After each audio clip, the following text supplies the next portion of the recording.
दोस्तों, आज के वक्त में भारत में फ्लिपकार्ट और अमेजॉन दो बड़े ई कॉमर्स जायंट्स बन चुके हैं, जिन्होंने सभी कंपटीशन को दरकिनार कर दिया है और आज भारत के मार्केट पर राज कर रहे हैं। कभी अमेजॉन आगे निकल जाता है तो कभी फ्लिपकार्ट, और ये बात तो जग जाहिर है कि जब भी दो कंपनीज की आपस में राइवलरी होने लगती है तो सबसे ज्यादा फायदा कस्टमर्स का ही होता है। आज फ्लिपकार्ट मार्केट को लीड करते हुए दिख रहा है, लेकिन मजेदार बात यह है कि फ्लिपकार्ट उसी स्ट्रैटेजी का इस्तेमाल करके आज भारत में नंबर 1 हुआ जिसे अमेजॉन लेकर आया था। तो क्या है वो स्ट्रैटेजी और कैसे आपका इसमें सबसे ज्यादा फायदा है, जानने के लिए बने रहिए वीडियो के अंत तक हमारे साथ। वीडियो शुरू होने से पहले चैनल को सब्सक्राइब करना और बेल आइकन दबाना भी मत भूलिएगा। पहले देखते हैं कि आखिर अमेजॉन की स्ट्रैटेजी क्या थी। 2014 तक फ्लिपकार्ट एक इंडियन ब्रांड होने के कारण भारत के लगभग 40% मार्केट पर अपना कब्जा जमा चुका था, जबकि अमेजॉन का मार्केट शेयर सिर्फ 12% ही था। दोनों ही ब्रांड्स को आपस में कंपेयर ही नहीं कर सकते थे, लेकिन सिर्फ 2 साल के अंदर ही 2016 तक अमेजॉन का मार्केट शेयर तेजी से बढ़ा और वो 31.2% तक पहुंच गया, जबकि फ्लिपकार्ट 38.5% के मार्केट शेयर के साथ थोड़ा सा मार्केट खो चुका था। और सिर्फ भारत में ही नहीं, इन 2 सालों में अमेजॉन जिस भी देश में गया वहां उन्होंने उस देश के ई कॉमर्स प्लेटफॉर्म्स को पछाड़ना शुरू कर दिया। और ये सब हुआ सिर्फ एक चीज की वजह से, अमेजॉन प्राइम।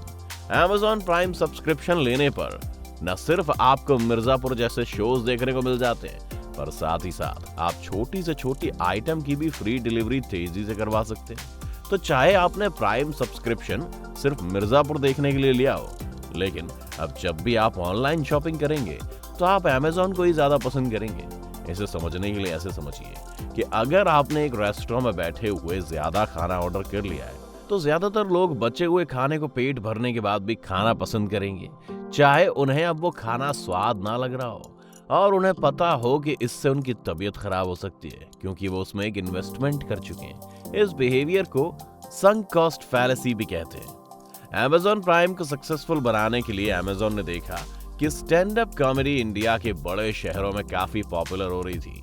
हर एक शो का प्राइस 500 से 1000 रुपए के बीच में था और इसी समय अमेजॉन ने भारत के 14 कॉमेडियंस के साथ डील साइन की और फिर जाकिर खान जैसे कॉमेडियंस के स्टैंड अप स्पेशल्स अमेजॉन पर आने लगे। साथ ही साथ अमेजॉन का सब्सक्रिप्शन सिर्फ 499 रुपए का था, यानी जितने पैसों में आप एक लाइव शो देखते उतने में आप काफी सारा कंटेंट एंजॉय कर सकते हैं। सिर्फ इतना ही नहीं, अमेजॉन हर चीज को एक स्ट्रैटेजी के साथ रिलीज करता है। जैसे उसने मिर्जापुर को दिवाली के वक्त लॉन्च किया।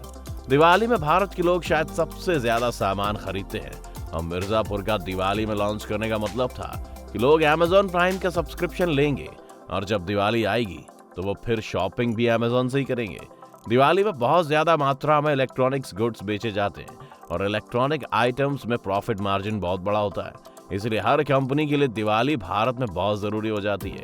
इसके अलावा भी अपने बाकी शोज को अमेजॉन उस वक्त लॉन्च करता है जब उन्हें पता चलता है कि उनके ज्यादातर सालाना मेंबर्स की सब्सक्रिप्शन खत्म होने वाली है।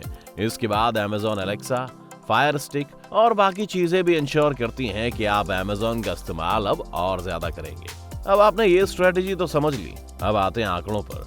2020 की दिवाली में देखा जाए तो ये सब करने के बावजूद भी फ्लिपकार्ट अमेजॉन से बहुत आगे था। दिवाली की सेल्स में फ्लिपकार्ट पर 66% लोगों ने शॉपिंग की, जबकि सिर्फ 34% ही अमेजॉन पर गए। तो इसका मतलब ये हुआ कि स्ट्रैटेजी फेल कर गई? नहीं, बल्कि इसका उल्टा हुआ।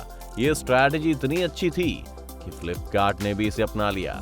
फ्लिपकार्ट की दिवाली की इस परफॉर्मेंस की वजह तो ये थी कि 50% से ज्यादा सेल्स इस बार भारत के दिल्ली, मुंबई जैसे बड़े शहरों से नहीं, बल्कि टियर 2 और टियर 3 सिटीज में हुई। और पिछले कई सालों से फ्लिपकार्ट इन शहरों में अपनी पहचान बनाने में लगा हुआ है और उसने खुद को यहाँ एक भरोसेमंद ब्रांड की तरह स्टैब्लिश कर लिया है। इसके बाद अमेजॉन प्राइम की तरह फ्लिपकार्ट भी फ्लिपकार्ट प्लस लेकर आया, जिसमें उन्होंने फ्री डिलीवरी और एक्सक्लूसिव ऑफर्स देने शुरू किए।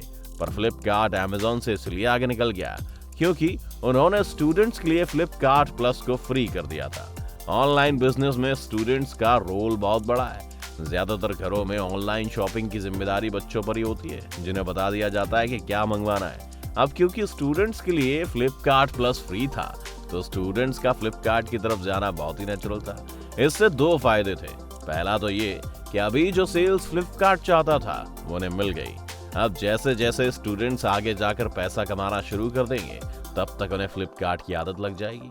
और अगर वो बाद में दिल्ली, मुंबई जैसे शहरों में भी जाते हैं तो ज्यादा चांसेस हैं कि वो फ्लिपकार्ट से ही सामान मंगवाएं, क्योंकि वो उनके साथ कंफर्टेबल हैं। तो सिर्फ एक छोटे से स्टेप से फ्लिपकार्ट ने अपने फ्यूचर के कस्टमर्स को भी सिक्योर कर लिया है, जो उन्हें छोड़कर लंबे समय तक नहीं जाने वाले।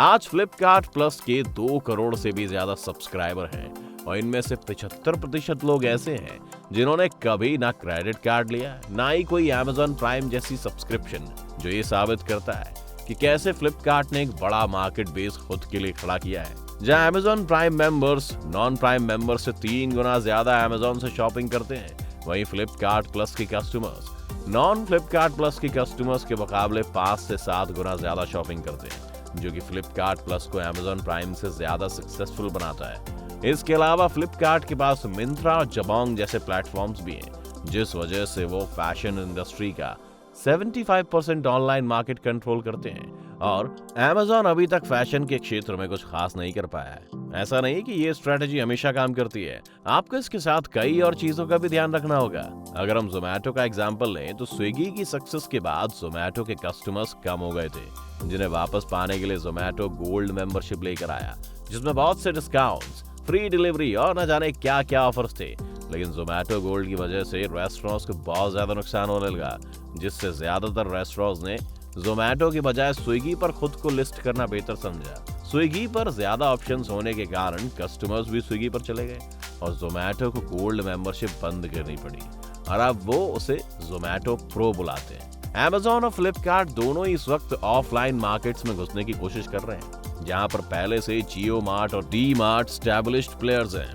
और अगर 2 कंपनियां और आएंगी तो आप मान सकते हैं कि इन चारों की लड़ाई में आपका काफी फायदा होने वाला है, क्योंकि हर कंपनी आपको अपना कस्टमर बनाना चाहेगी, जिसके लिए उन्हें शुरुआत में नुकसान भी झेलना पड़ा तो वो नहीं हिचकिचाएंगे।